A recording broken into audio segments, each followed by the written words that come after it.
Already, we're And we're recording. live. Welcome back to Technically Managing. This is episode 5, I believe. It is April 13th. How you doing, Ramu? I'm good. I'm excited. Maybe we I, should do a recap of everything we've gone through with technically managing since it's our fifth episode. okay, yeah. So we are 5 episodes deep. We'll probably finish up the Road to PM series this one. So to do a quick recap on that for people who've been like coming in at different points. Basically, Ramu and I are product managers in the database org at Oracle. We both started in the same class of team, which is Oracle's like right out of college entry level program when we were solution engineers who help give technical presentations on sales calls. So basically, up until this point, we've been recapping what it was like going through as a solution engineer in our journey through that, and basically the road to product management, what led us to our roles now. Up until this point, we've covered everything up to our actual interviews with product management and starting out there. So that's about right where we are with this episode. And we'll probably, yeah, I'm pretty sure we'll wrap up Road to PM this because Yeah, all we have left is the interviews and first impressions. definitely. Also, a quick shout out because I did say last episode that we didn't have any Spanish speaking people watching our podcast, but we actually do have people from Mexico and from Colombia. So, you know, um, Did they just reach out to you or did you check the stats? no, I checked the stats and I felt bad because I literally said that last episode, so we actually do have people watching Got us. some representation. Yeah. Yeah. So, definitely thinking of continuing to create content in Spanish. And yeah, if you end up sharing some of it, like that would be awesome. Yeah. I'm definitely down for you to, where, like, if you want to post on Telky Tech or anything. Yeah. Or even like maybe in your newsletter or something. Yeah. Yeah. Even if you just like do a LinkedIn article or something, I can link to that in the newsletter. So that'd Okay. be cool. Yeah. It'd be cool to Awesome. see you start doing that kind of content and just seeing what the outreach is like. Because I Yeah. gotta imagine people would appreciate that just A because like we've talked 100%. about. Yeah. No, I've actually had the chance to talk to SEs that are solution engineers that are, only talking to people in Latin American countries. And they do say that that's like needed. So I think it's kind of like my little project, definitely to start creating like content in Spanish. So they have somewhere to look at and understand like 100%. Yeah. Your So, project is reaching out to new audiences in other languages. Mine is making little drawings of myself and putting it on my no. blog. But you're still educating people, so that's good. Yeah.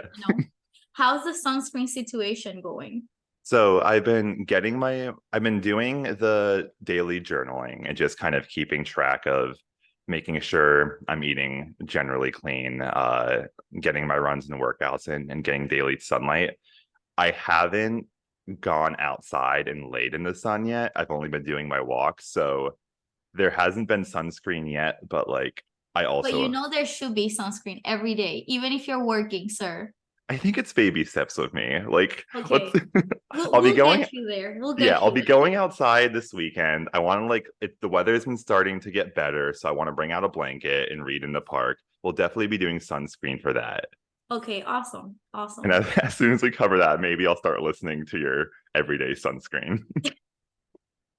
Keep us updated. Honestly, I'm actually gonna send you like sunscreen suggestions because I feel like a lot of people don't like it because it's like sticky and it feels weird in your face. But I Mhm. have like one that's like oil free, so you're gonna like that one. And it helps with acne. Like I don't know if you have acne, but like I don't have a lot of acne, but still I don't like sticky sunscreens. So What are your thoughts on the spray sunscreen? Because my biggest problem with like the lotion mhm. is I'm a giant 6'5" guy, so it takes forever to rub that in. So Yeah. it's like I like to just like do the quick spray, maybe like a face stick or something. I want to keep it easy.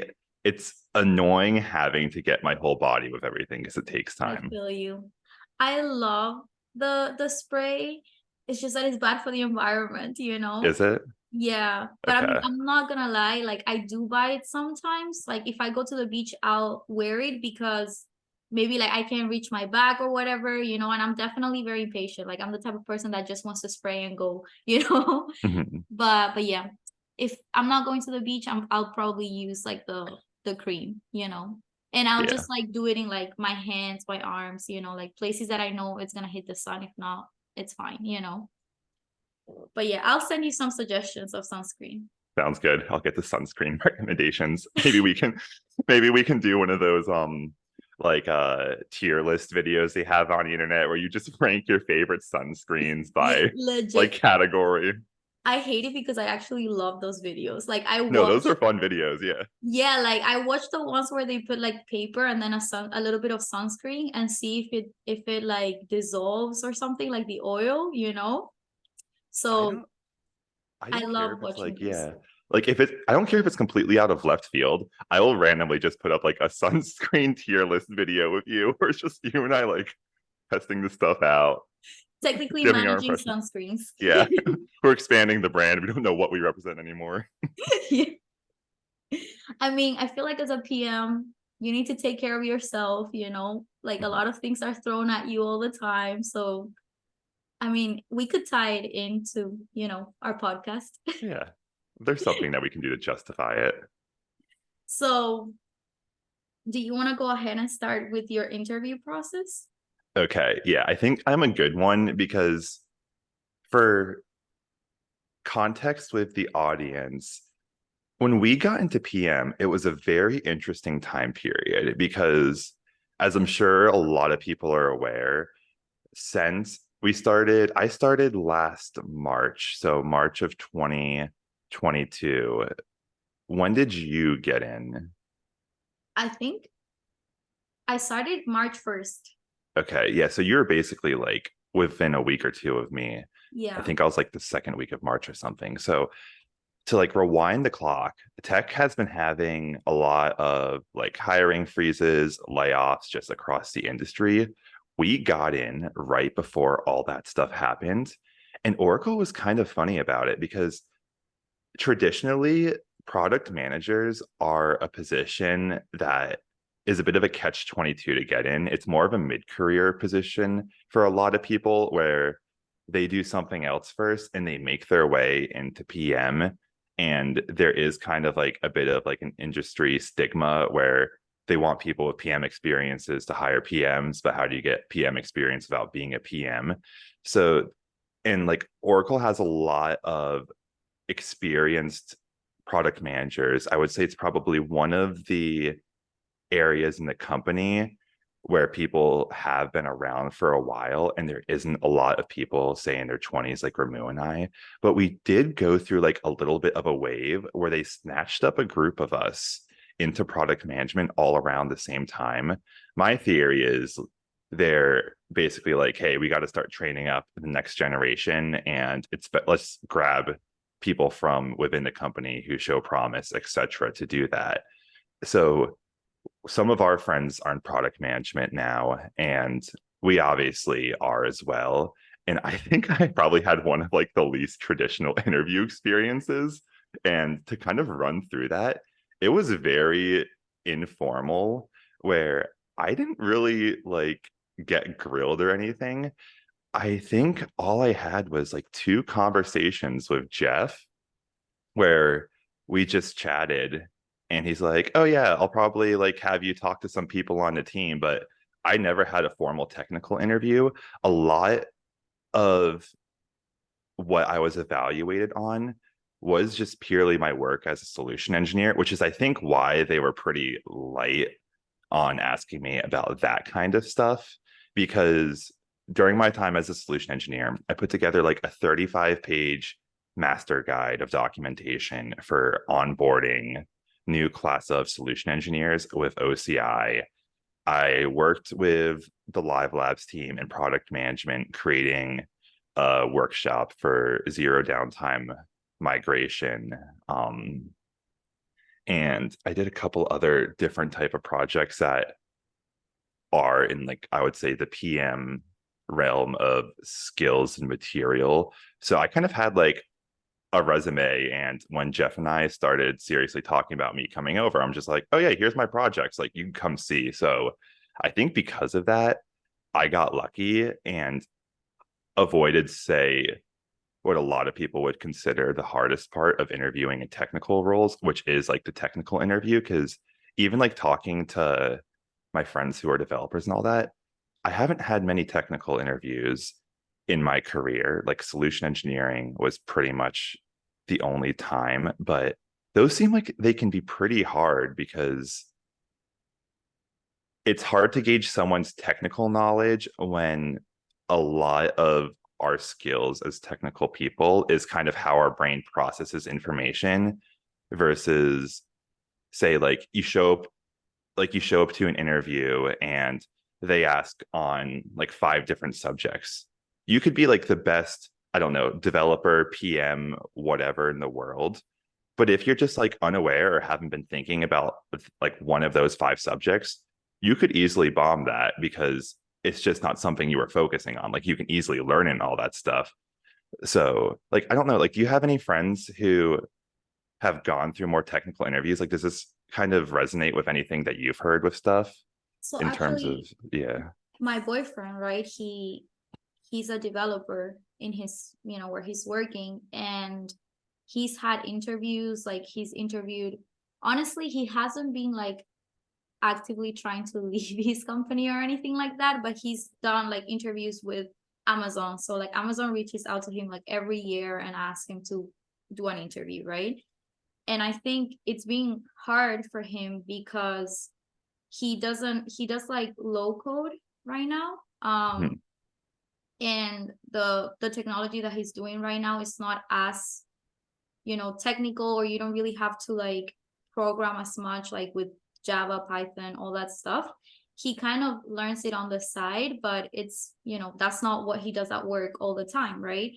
And the way it goes, for at least in his experience, it's been that they just send him a link and they send him 2 questions, questions that he has to code. And he doesn't really talk to anyone, just a recruiter telling him like, okay, I'm going to send you the link. That's it. So they don't really look into whether you are, I don't know, willing to learn or you are, I don't know, a hard worker.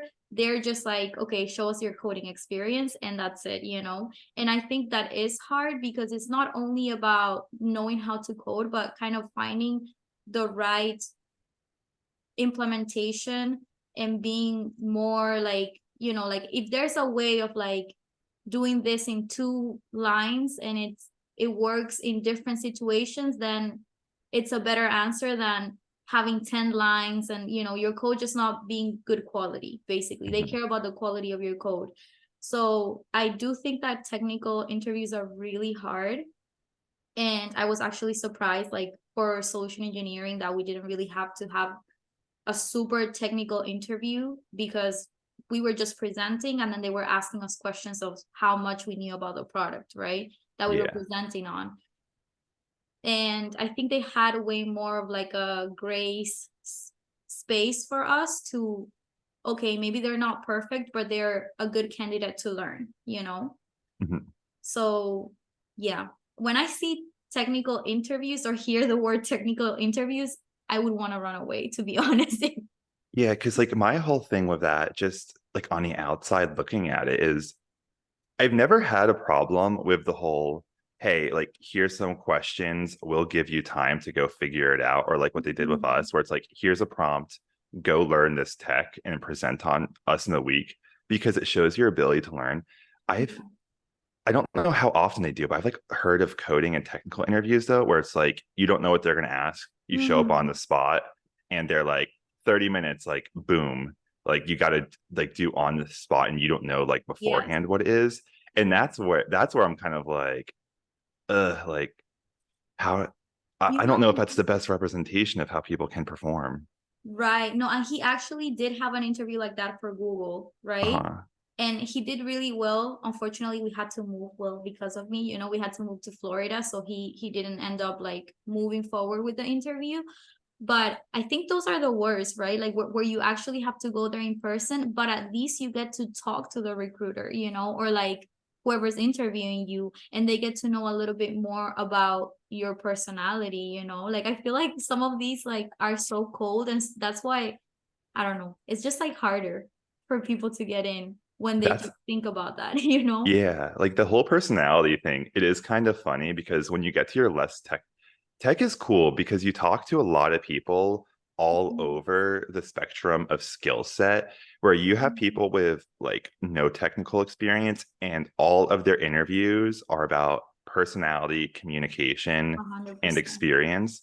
But then you can like also have the extreme where it's like your super technical stuff where it's like, hey, like they may be like the most genius person in the world, but you should probably also do a little bit of like, is this going to be a good Fit. personality fit? And they Yeah. don't. I Solution engineering and product management are nice because I feel like they keep an eye on both sides of the Mm-hmm. like I guess the spectrum there, the soft skills and the technical skills. Um, and that's something that like I do think has served me well personally because my whole thing is like I think my kind of selling point as an employee is I'm not going to be the best pure public speaker in the world. I'm not going to be the deepest, smartest technical person, but I want to find like a unique combination of skills that allows me to present myself as unique. Because, like, let's just take a look at my background. It's like I had no tech background coming into Oracle, but coming into product management now, it's like what makes me stand out. I didn't have any PM experience. I wasn't a super smart developer, but I came from business school. I had a finance background. So you at least knew as my career progressed, I had that literacy to understand that kind of stuff. I showed in Mm-hmm. solution engineering that I can do presentations and that I can learn tech. And like at the end of the day, it's like I'm willing to have a good attitude and learn anything. When you kind of go off like one dimensional, only looking at yourself as someone who focuses on X and only does X and you define your career by X, you're going against everyone in X. But if you're like, I'm XYZ, you're like, well, how many people can do XYZ and how many of those people are available? I think there was someone who's a big tech personality. I think it might have been like Naval Ravikant or someone like him who talked about that, where it's kind of like find your lane of competition, but you want to do something that does mix of multiple things because once you go into those like one-dimensional skills, whether it's say being a basketball player or like a professional chess person, you're it's like blue ocean versus red ocean strategies where like the ocean is red and there's like intense competition and stuff. You're just making your life so much harder. But if you find like your own niche, like your own blue ocean that, hey, I could fill a need here that not many people are serving, it's like you just made your life a whole lot easier. So I think like all that stuff probably played into the fact why my interview experience was pretty easy. Like, even I'm not really entirely sure why it kind of played out the way it did, but yeah, it was pretty simple. Like, I had like two conversations with Jeff, and we basically after that just timed it with my start schedule.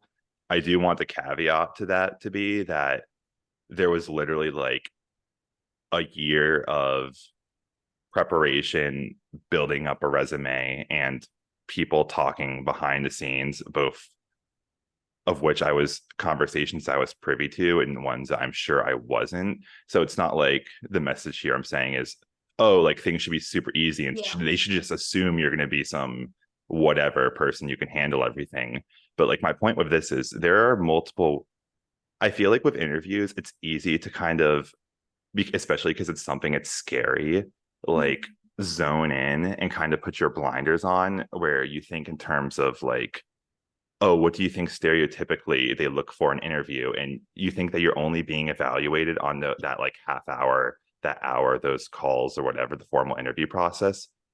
If you like play to your strengths and like be creative and find ways that like you can make an impression outside those moments, because a lot of the times with interviews like they have to put like the job requisitions up and they have to make sure that like it's open to everyone, and like like everyone goes through the same interview process, but Yeah. everyone's human, and the way that your interview factors are evaluated, a lot of those factors are outside the pure interview itself.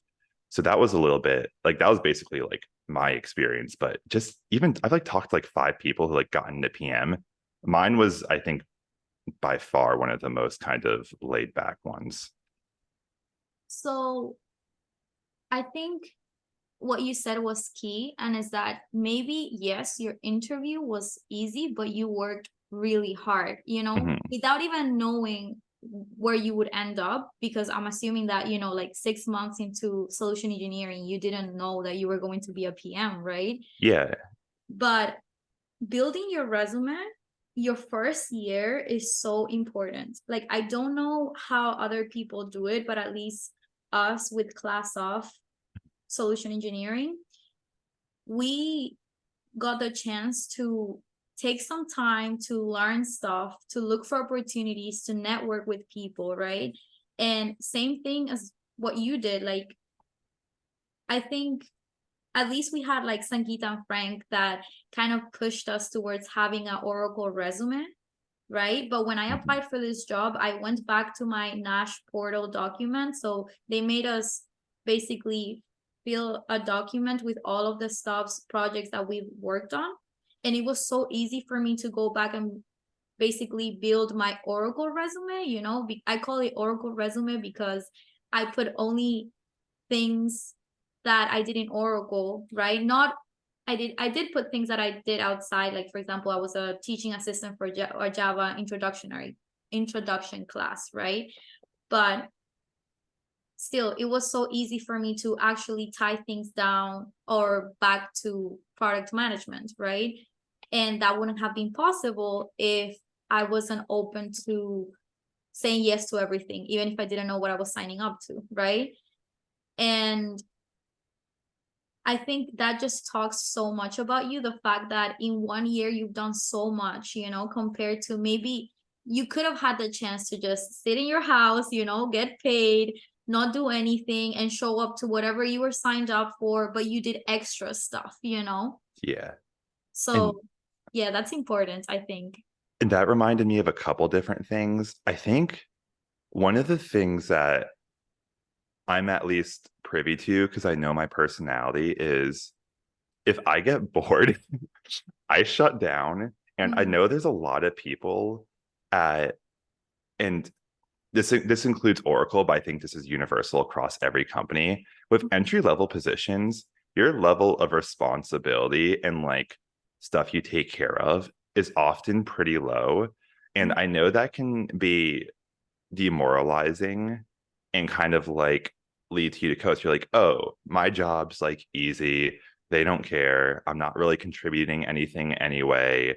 So they kind of take that like lackadaisical approach. But like the thing with that you have to be careful with, and like why you can't do that, is like even if your job itself, they're not utilizing you much, use Mhm. that free time to your advantage. Like don't look at it as like, oh nice, I have like all this time to slack off now. Look at it as like, I have this time to now focus on getting to the next position that will utilize me more, and Exactly. that will, yeah, like give me the opportunity. Because like I just like I've heard about just people like people in like class of types teams across various areas of Oracle and other places, that it's just like these kids seem unmotivated.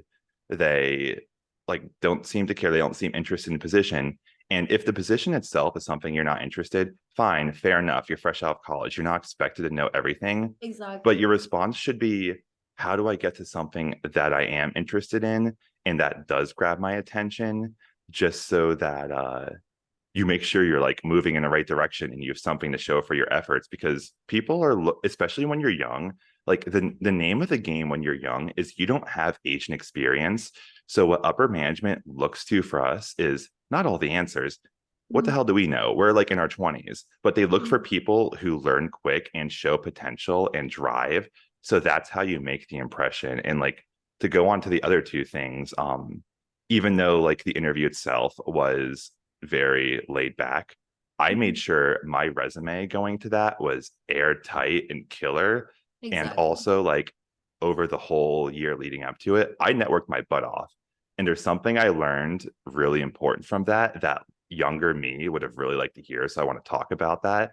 And that's always network before you ever need something from anyone. Because the reason for that is, like, in college, networking was something that I always hated and was always a pain and Mhm. stressed me out because it's like, okay, my dad's a pilot, so like great career, like well established professional, does well for himself.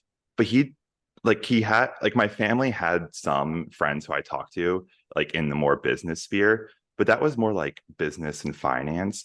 And even that was there wasn't much opportunity there. And I didn't say in college, I didn't have a network of people who I can talk to about Mhm. like getting into companies and stuff like that. So the whole networking thing left such a bad taste in my mouth because it was me being like, okay, I have to get I do want to wind that statement back a little bit because I did have some family friends who I got some good internships and stuff for. And Mhm. ultimately, my first job was from a connection that I was able to make with people. But I guess the point I'm getting at is there was a lot of time period when I was looking in a couple different industries, especially ones I was less familiar with. It did Mhm. feel like a mad rush where it's like, okay, I have like this ticking clock where I want to do X and Y because I took these classes on it and it seems cool.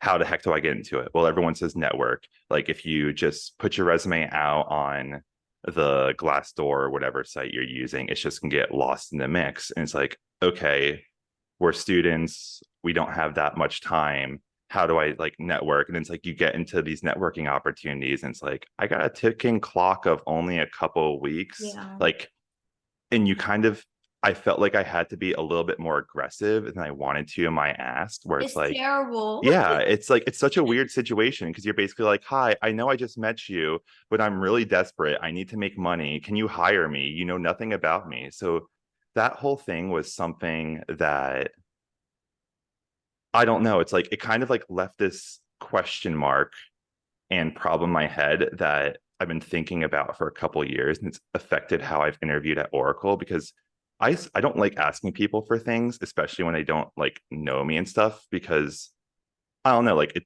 it feels like I'm overreaching a bit. So my whole thing with networking at Oracle has been I want to connect and talk to people who I'm just interested in having a relationship with. Like if I'm reaching out to people networking, I don't want something from you. I'm trying to definitely learn from you and build a relationship. And Exactly. hopefully in the future we can help each other. But giving yourself that space, I don't think many people realize how important it is because when you're calm and you don't expect anything and you're just like casually like, hey, nice to meet you, like let's get to know each other, It's like your genuine. yes, and your energy is so much different Mhm. than that frazzled desperate like, hi, please help. I'm like, because and like we're also there's something about like human nature where like when someone comes on a super strong like that and that kind of like frazzled desperate energy, they could be the nicest most talented person in the world. It puts like a spit in like a defensive like, whoa, like you're a bit like of an octave above me. So Right. yeah, and that's why I just Yes. like want to touch on like how like that's another reason why it's like start planting those seeds well in advance because the amount of like patience and how you can kind of sit with yourself calmly, big difference in terms of how you start to build your career. Yeah. So, okay. I feel like networking, like we use it a lot, and I think it's because we're like talking about work, you know. But in general, I would say it's more of like if you see someone, right, that at work or even in school, like I think I did my master's at the right time where I was mature enough to talk to teachers without feeling like I was, I don't know, forcing things, you know, like maybe go, you know, when you maybe go to a teacher and you're like, hi, how are you? Have a good day or whatever. And you feel like you're kind of, I don't know, acting like you want them to like you or something, or stand up from the class. Like I feel like I didn't do that in my undergrad because that's not me, you know. But when I moved to my master's, I did build relationships with my teachers, but because I actually wanted to learn, you know, I was way more mature in that sense. And then they started, I think, liking me because I actually wanted to learn, you know? Mhm. So when I moved to Oracle, again, I'm super shy. Like I normally don't open up to people that easily and stuff, you know? So when I moved to Oracle and I saw someone that was doing something that I thought was cool, like let's say they just gave a presentation and I thought their presentation was great, you know? I would go back to them and I would be like, wow, your presentation was great. Do you have any tips? Or if I'm preparing for a presentation, I'm going to reach out to them and see what their feedback is, right? Or if I think something is cool, I'll go to them and then I'll ask them, hey, do you need help with anything? Can I help you with anything? I would love to learn about this. And this is just genuine stuff without Mhm. me thinking, wow, I want them to hire me, because that's just not the way at least I was thinking during my first year as a solution engineer. I already said that, you know, I was thinking on just staying there for I don't know how long, you know, until I actually felt like I had experience as a solution engineer, you know? So I think it's just about building genuine connections inside of Oracle. And for example, I definitely got this opportunity of becoming a PM because I was genuine about learning stuff about graph and going back to Melly and asking her questions about graph. And I guess that's what made her think, hey, maybe she could be a good, you know, candidate for her to apply for this position, right? So if you feel like uncomfortable with networking, maybe just realizing that there's some things that you should work on and identifying those people that are good at what you think you have to improve is a really good way of networking. And also offering help. Like in your first year, you might not have as much work as like your next few years. So just being able to ask people, hey, do you need help? That helps you build your resume and then, you know, be able to get to know you better. Mhm. And like one of the things to build off that too, in terms of just like having that genuine interest in people, Mhm. that's also the reason why it's so important to be cognizant about the industry you pick. And Mhm. I feel like our society has a lot of conversation around this in terms of like the whole attitude of work hard, suck it up, who cares, versus like follow your passion, do what you love. And the answer, I think, is in the middle, where it's like, look, it's not cut and dry, where this is some binary decision of choose passion versus like hard work, grind, make money. Because, yeah, you have to take into account if you're in your 20s, like look for look for skills and positions, even if your actual position itself, like it caps at that and there's no upward potential in those companies, like does that position give you a skill set that you can then take and grow your career and move up in other places? So you got to think like, yeah, choose careers where there is upward pay potential, because no matter how much you love anything, like you got to pay the bills, and you can use the money you make to do the passion projects that you can't get paid for on the side. And then maybe you can build that up to a point where you get paid for it. Like always think in terms of that. But it's like on the other side, you shouldn't just choose a career willy-nilly and go, oh, I heard because this makes good money, I should go do that. Or my parents said like this was really good. Because Mhm. if you don't have a genuine at least Interest. interest in the thing, like it's not going to click for you no matter how hard you push yourself and try. Like your brain will start to fight against you. And also when it comes to networking, it's like you want to find industries that you have an interest in that can develop into a passion. And I say develop into a passion because I don't, I think a lot of the times college kids hear the phrase like, oh, what's your passion? Just go do that. I don't know. I'm in college. But at least start with, okay, let's think about the things I'm interested in. And let's at least learn about that, maybe even go try it with a job. So I know, hey, I think this is the right direction, or at least I can cross this off the list and move on and stop thinking about it and then go to the next thing that I might be interested in. Because with all of this, like 90% of the reason why networking has been successful for me at Oracle is because people in tech and Oracle, we have a lot of the same interests and values. Like you work in tech, everything is constantly changing. So you have to love to learn. When you're at a big company like Oracle with all these moving pieces, you have to be able to communicate and talk to people and be collaborative. So you have like all these collaborative, smart people who love to learn, which are things that I all really appreciate in my own life, which is why it clicks. So it's like you have like, so not only are you choosing your domain in terms of like just what your own interest is for the day-to-day work, but it's also so you surround yourself with people that you can get along with and like are going to be at a similar rhythm to you. Yeah, I totally agree with that.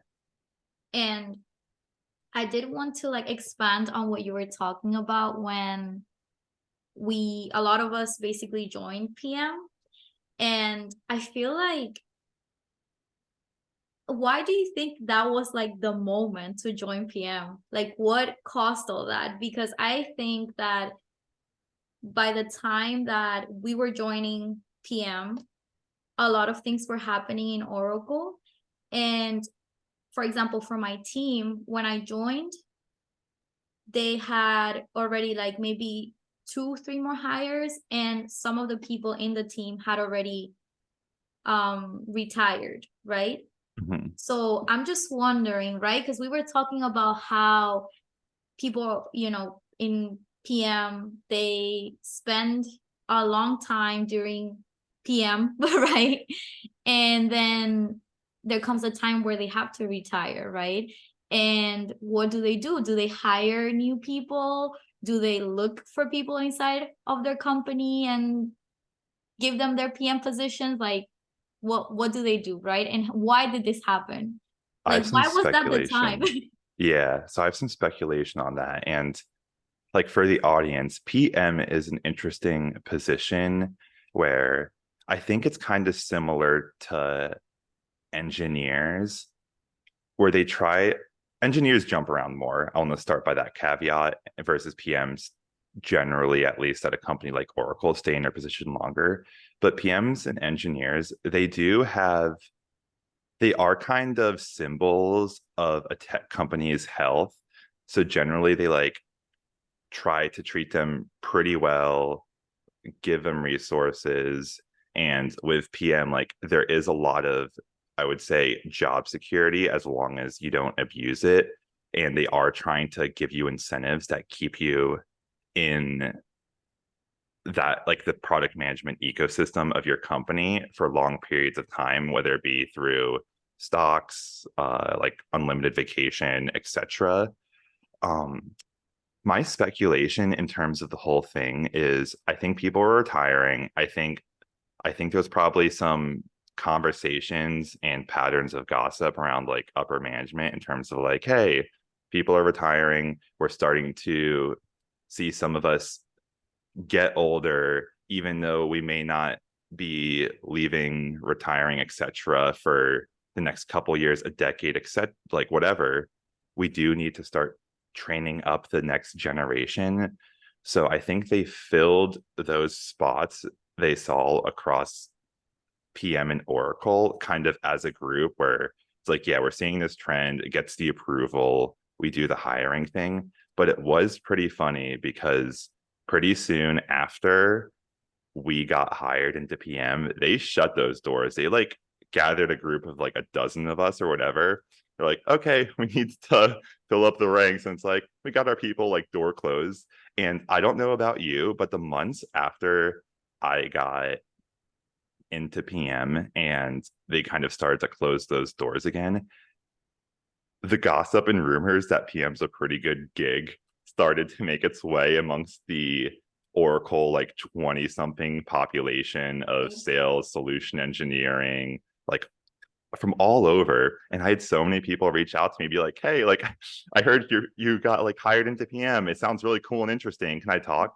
And like Mhm. I love conversations with those kinds of people, and all like super great people. And I'm kind of like, hey, if I hear anything, I'll let you know. Yep. But it's been Hard. like largely, yeah, it's like it's closed off. Like if any of you are listening, like you know who I'm talking about. Mhm. It's not you. Like it's just, I don't know, hiring goes in waves, and I'm sure all the hiring freezes and like the larger economic stuff isn't helping at all. But Mhm.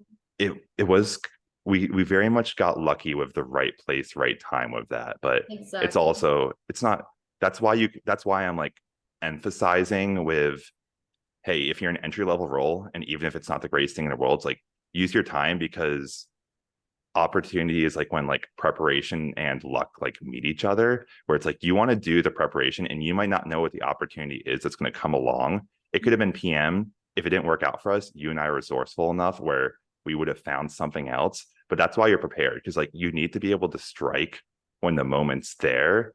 And it's not something where the moment comes along, you're like, oh, that's a good moment, let me start to work towards that. Because like, no, by the time you acknowledge it and get to the point you need to be, it would have already passed. Yep. Mhm.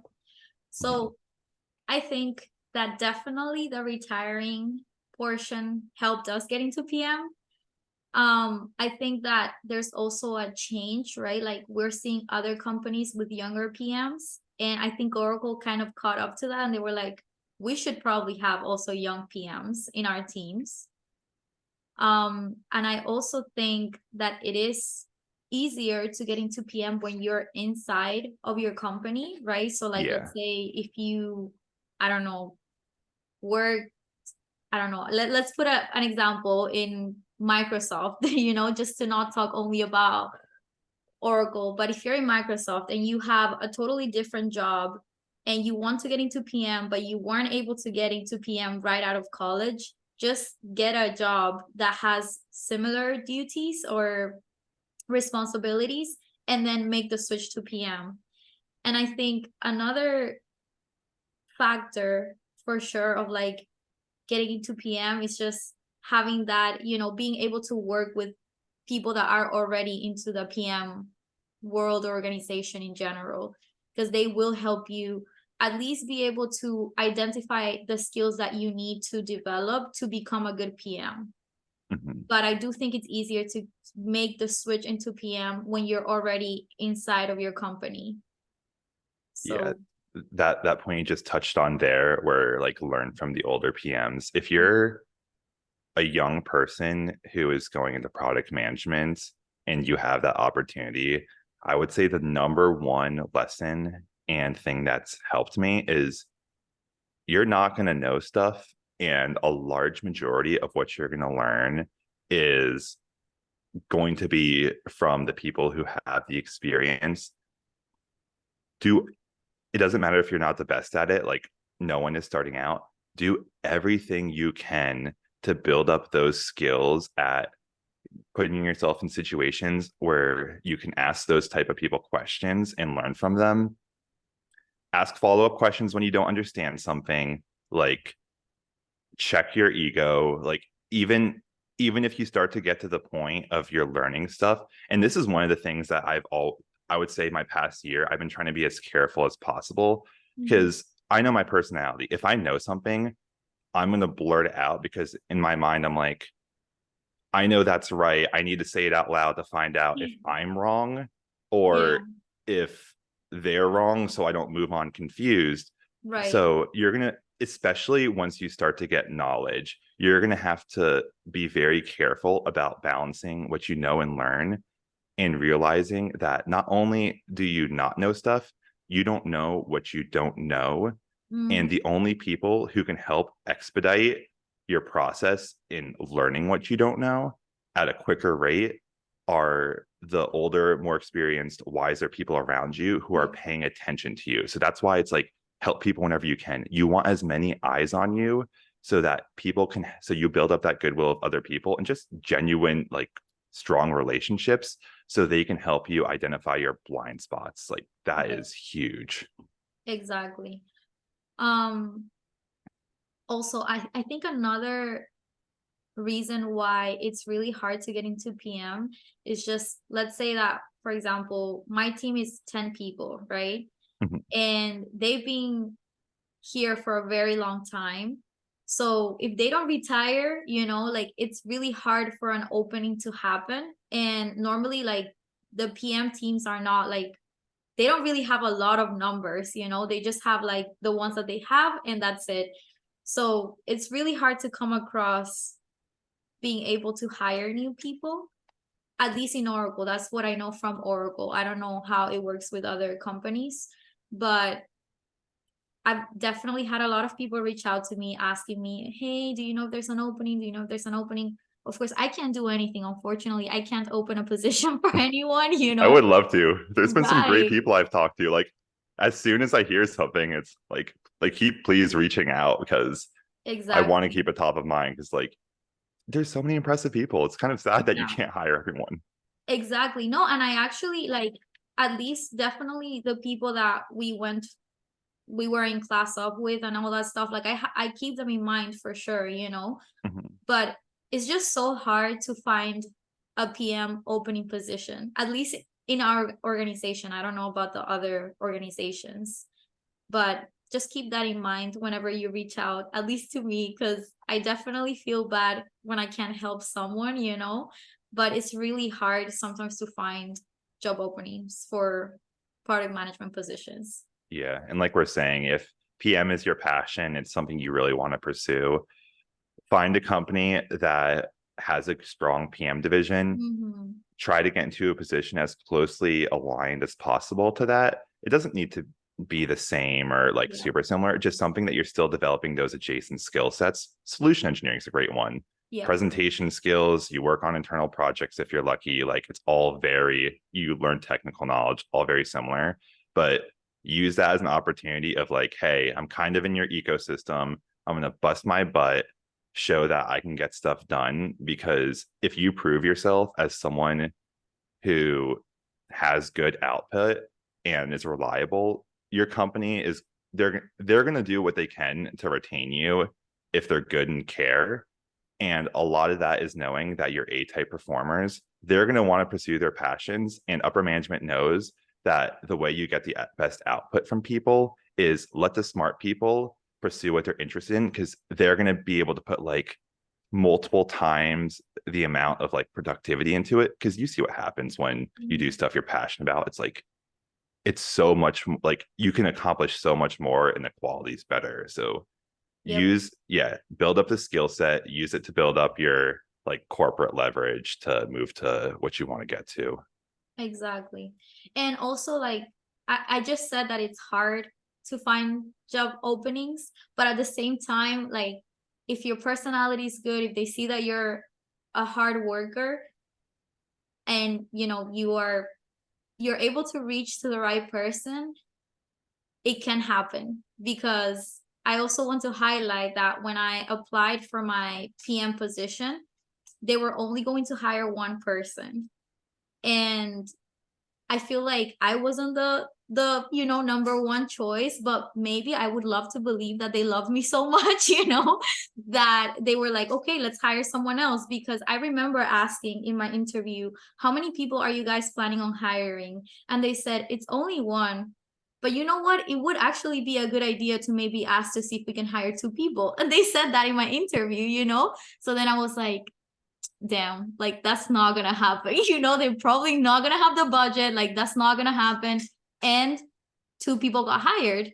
So, you just never know.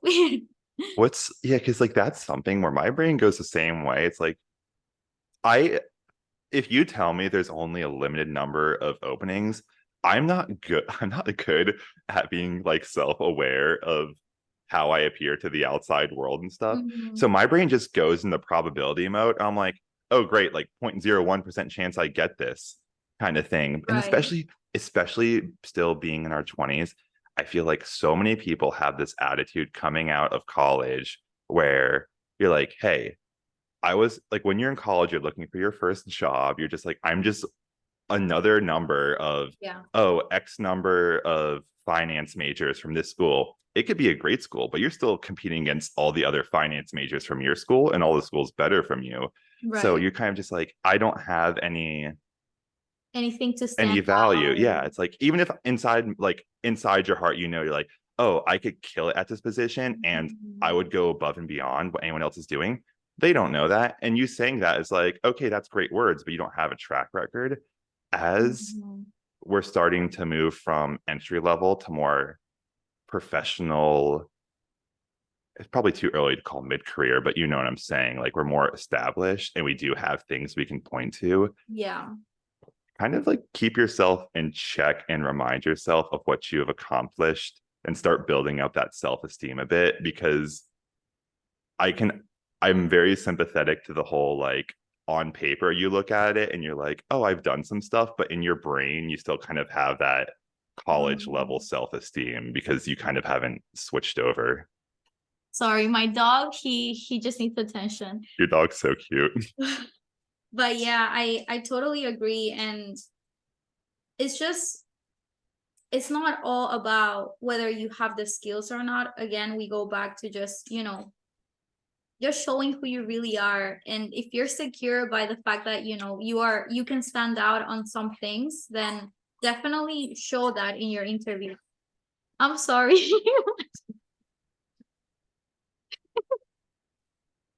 So, um, You found a new toy to bring you. yeah, I can go over my interview, I guess. Yeah, let's circle back around to what your interview was like.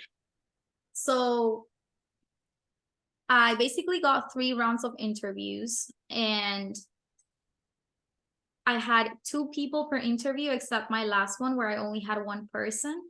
And the hiring manager was always there, right? And basically, I felt like it wasn't a technical interview. It was more to see if I was first able to learn, right? Fast and actually work on projects. And of course, I had that from my Oracle resume where I worked on live labs, I worked on workshops. I also did like a video for a live lab, or to go over the outline of a live lab. So kind of like being able to create content and stuff like that, as well as go over, being able to present and stuff, right?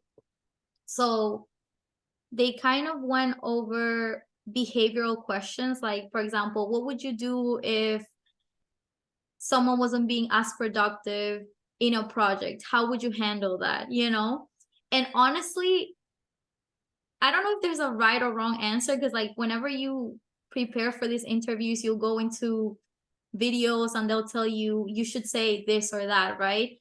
But in all honesty, I replied the way I would actually do it. Like, for example, I feel like if I were to be in a project and work with someone that's not doing a lot of the work, I would probably try to tell them kind of what to do. Like, hey, Zach, can you take care of this? And I'll take care of that. I'll always try to use that communication skill, I guess. And then if it doesn't work, then in all honesty, I would do it myself, because it's a reflection of my product.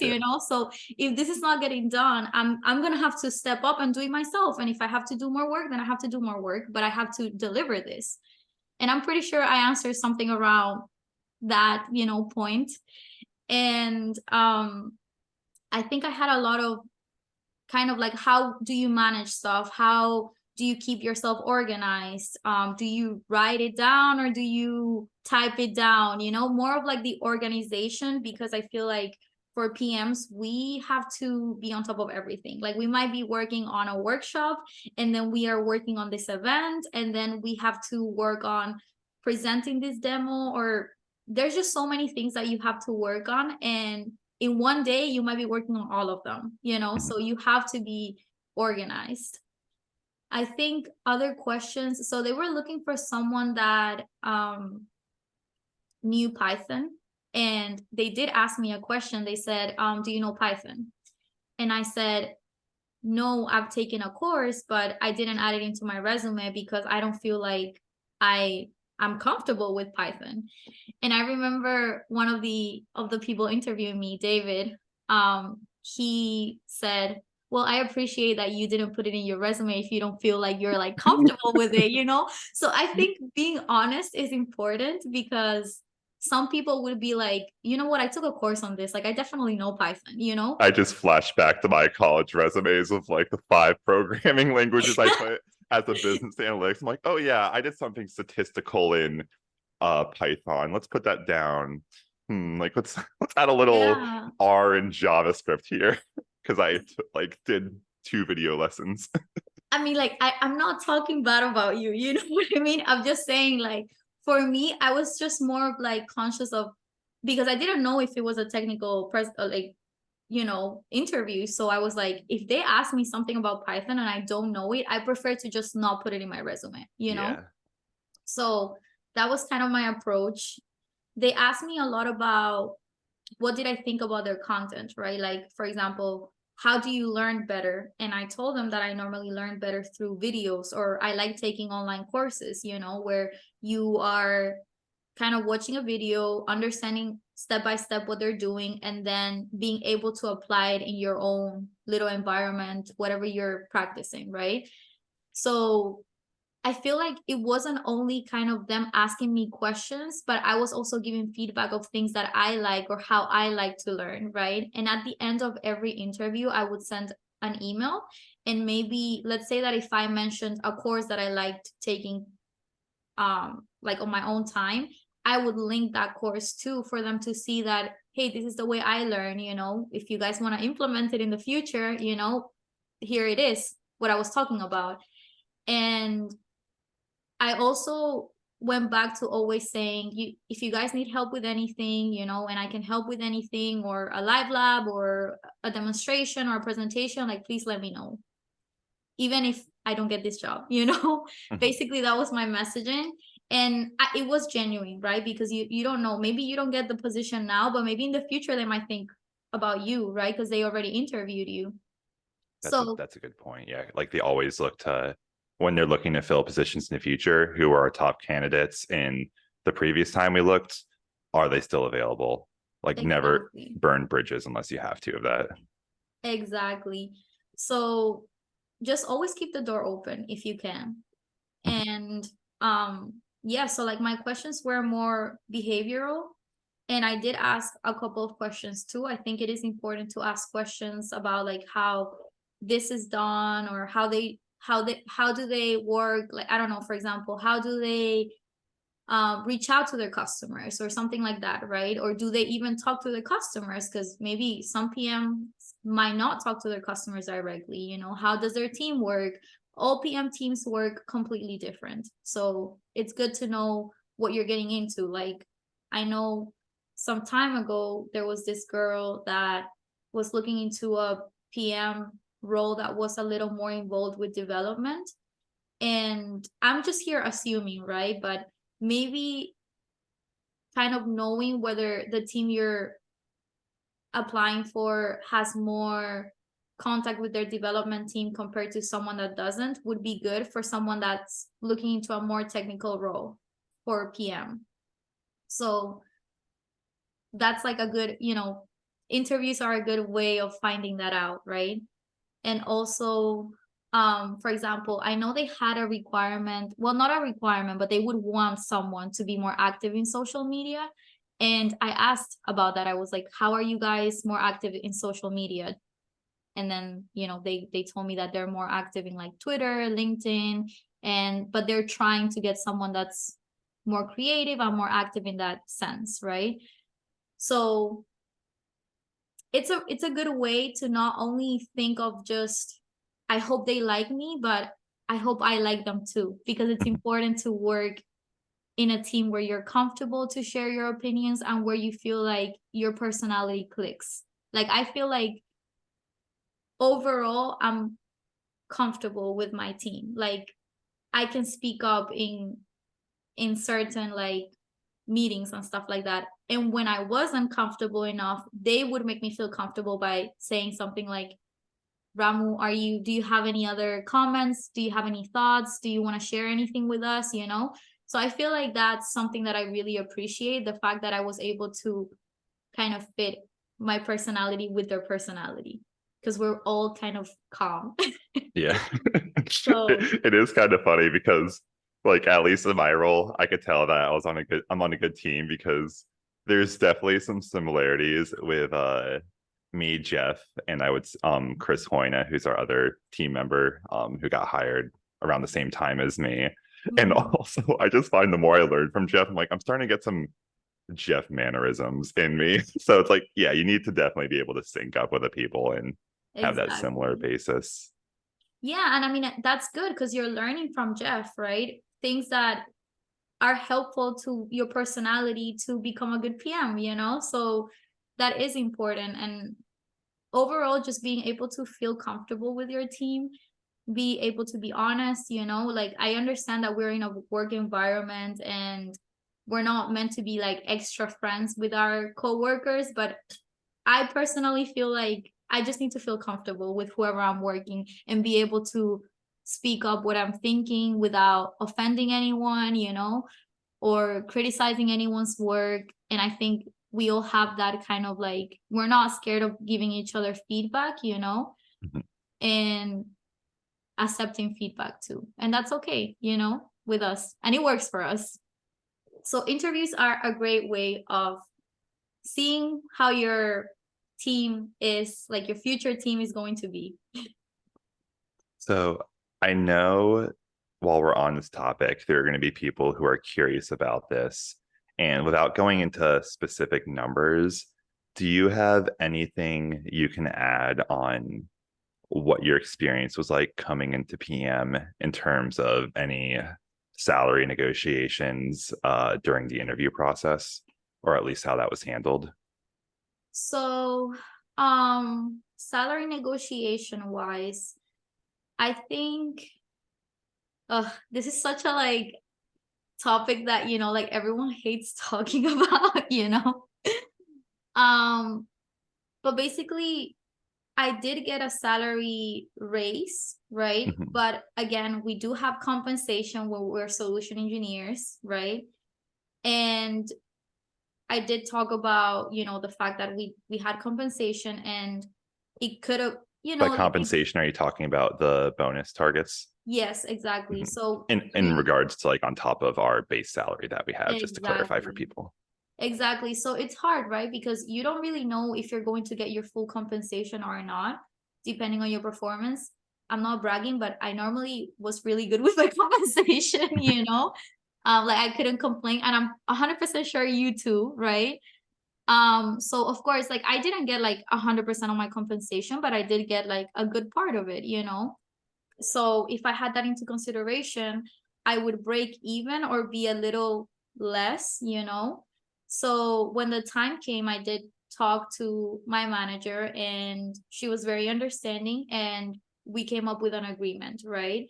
And also Sangeeta and Frank helped me with that too. So it's, you know, just your managers, if they're good, they'll help you with that stuff, you know. And I'm honestly, I don't even want to say that because that's not your manager's job at the end of the day to help. I think they were just nice enough to get involved into our hiring process.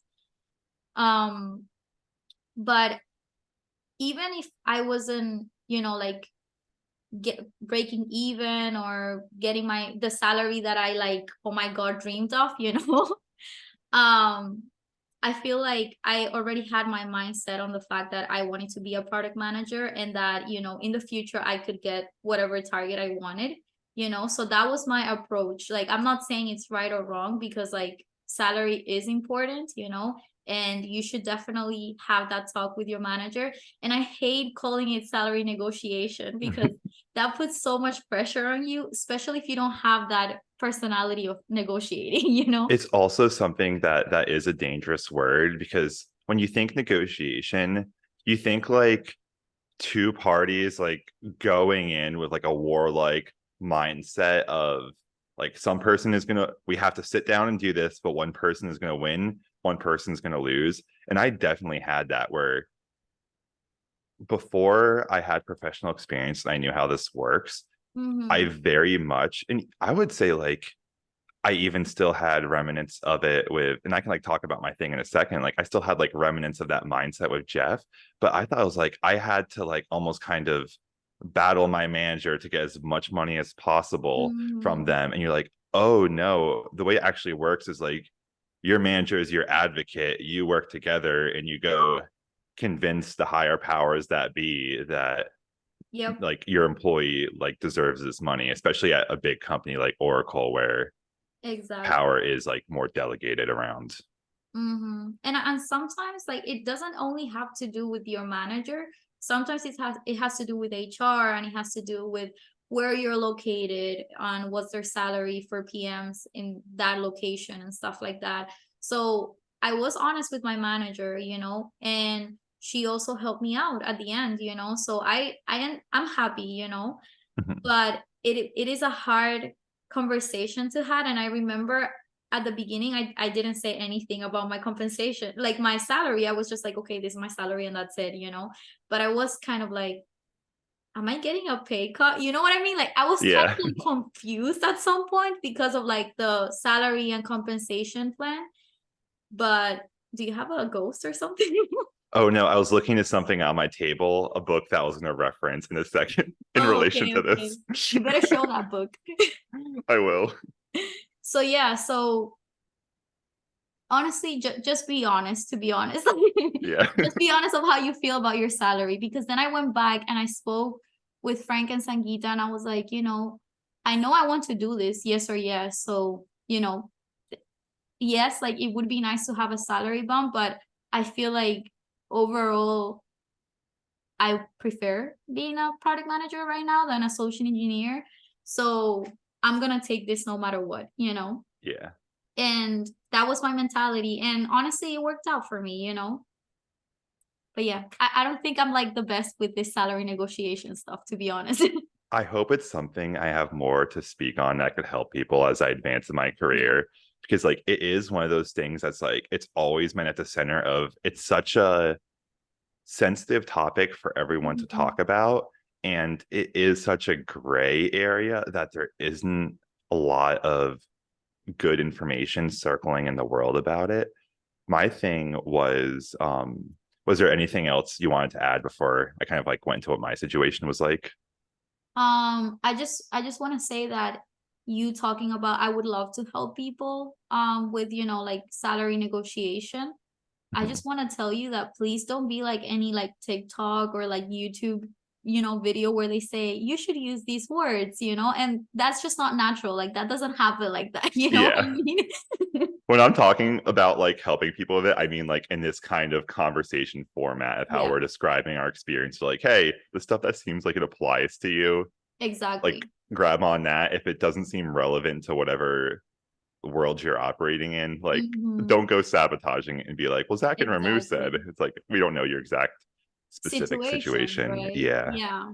I do think there are principles across all this, like all the different industries and stuff, though, that if you like pay attention, you can kind of see the patterns. But yeah, like in terms of my experience, it was kind of funny because I've mentioned this in another podcast episode. The big thing for me coming over was my goal was I would like to get IC2 in a transition. Mhm. And I let Sangeeta know that I'm pretty sure that was like part of kind of like the conversations of I did want to see a pay bump going into my next role, Mhm. but also similar to you, I was kind of battling the I don't want to show all my cards, but also it's like I would have probably taken the position no matter what, as long as Mhm. I wasn't unless it was like a financial situation that would have like screwed me or just didn't make sense or something. Um, in terms of it, I still remember it was kind of funny because Jeff Jeff like threw out my number. He's like, okay, so when you come over, just the way that HR and stuff works, like you can't get IC2 the second you come over, like as Mhm. part of like the coming over process. But the second you're over here, there might be like a couple week just make sure you're not some crazy person who's completely different from what we expected, but we can then like pretty much like get it through. So it was like we can't promise anything, but there was kind of like a verbal not Agreement. commitment, because I'm Mhm. sure Oracle Legal wouldn't like that word, but you know what I'm saying when I Yeah. say like almost like, hey, we'll do what we can kind of thing. Mm-hmm. And I'm like, I'll put your trust in you. So when my like number in terms of my actual pay though got discussed during the interview process, Jeff, I still remember Jeff said something along the lines of like is that good? Because he said the number and I paused because I was thinking and I'm like, all the stuff was going around in my brain of like just the whole like hardline negotiation stuff that you don't know any better. I'm like, do I try to ask for more?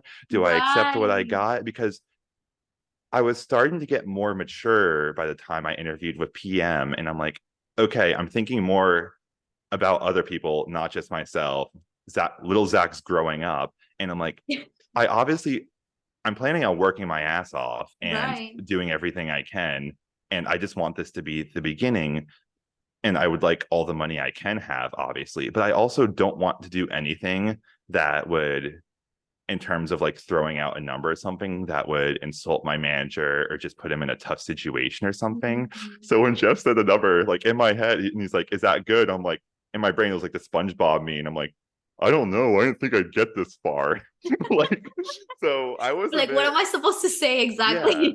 So ultimately, it's like I got what I was looking for, where I got a nice little salary bump. I was being positioned to get IC That's level 2, which is like the next just rank system up in Oracle on the move. And then there was a number, and I'm like, would there be room to potentially milk a little more money? Maybe. Am I Mhm. fine with this number? And I want to keep the bigger picture and put a good basis to the start of our relationship as employee and manager, where I'm not trying to like go too aggressive against you. Mhm. Also true. So that was kind of a lot of the stuff that quickly went through my head. Mhm. So I'm like, yeah, that works for me. Everything worked out great. And um we are able to like start with basically that kind of playing field for when I first got into PM. I feel like, and also another, first of all, like you were really lucky, to be able to jump into IC2 and I, get a I good was I salary do and want to all that preface stuff. with that if there's sorry Yeah. for cutting in there just because like I don't want to set like too many expectations. Yeah, exactly. I That's think I not like was normal. I think I Always. was the only one out of the Yeah. handful of us who came in from IC1 other positions into PM who was able to negotiate that IC2 bump. So if you do have an opportunity for PM and that's something you want to put your like foot in the door with, Mhm. don't I wouldn't use my experience as the standard as like an expectation of like, oh, if I was IC1, I should definitely get. It's like Right. if you think you have room to negotiate it, I was trying to be careful and I thought there was an opportunity to slip that through. And I was lucky enough to be right and make it Exactly. happen. But that's not the standard experience. Exactly. Yeah. Like I feel like definitely if you feel like there is a chance, definitely discuss it, right? But don't think that that's like the norm, right? Yeah. And then another thing that I want to like highlight is that let's say that if you decide that you're not going to negotiate or you end up not saying anything, like don't beat yourself up, because you will get another chance, like you might be able to build that relationship with your manager and bring it up again. Or worst comes to worst, you can always look for another job, if Mhm. you're not happy with it, right? So don't feel like, because like me, at least me, I was like, wow, why don't I ever talk about these stuff? Like it's like I'm bad at this thing and I'm not gonna bring it up and I'm not gonna talk about it and I'm just going to avoid it. But then I'm going to be like, okay, why were other people able to do this and I wasn't? So I just feel like just bringing yourself down is not the way. It's just thinking, okay, maybe next time I'll have another chance. Like maybe, I don't know, if you're trying to get a promotion or you're looking for another job, like you'll get a second, a third, a fourth chance. Like this is not the end of the world, you know? Mhm. Yeah, and like to kind of add on that, yeah, like definitely, especially in your 20s, prioritize the experience, but also the advice that like I do hear from higher ups and stuff has always been like don't take a pay cut with your jump too. And I'm gonna Mhm. grab the book I was talking about or I was thinking about. It's right here.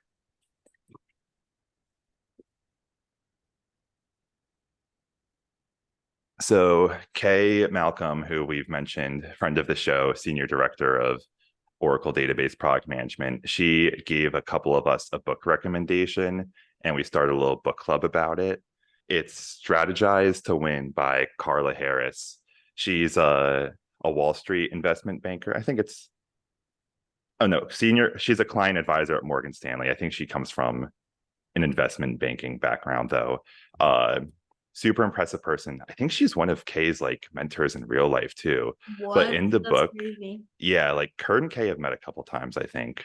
But so in this book, Strategize to Win, a lot of great career advice in there. It is more focused around the whole finance banking industry.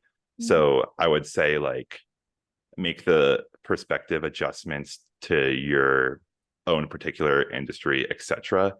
A lot of great advice across all domains, though. And her whole thing with just switching jobs and positions is there is an implicit cost in making a jump, no matter what your position is.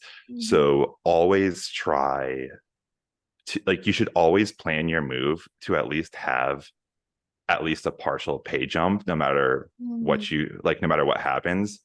Obviously, that's the ideal. There'll be situations where if your ship is sinking or stuff is like super crazy, um, maybe that won't be able to happen and you just need to get out.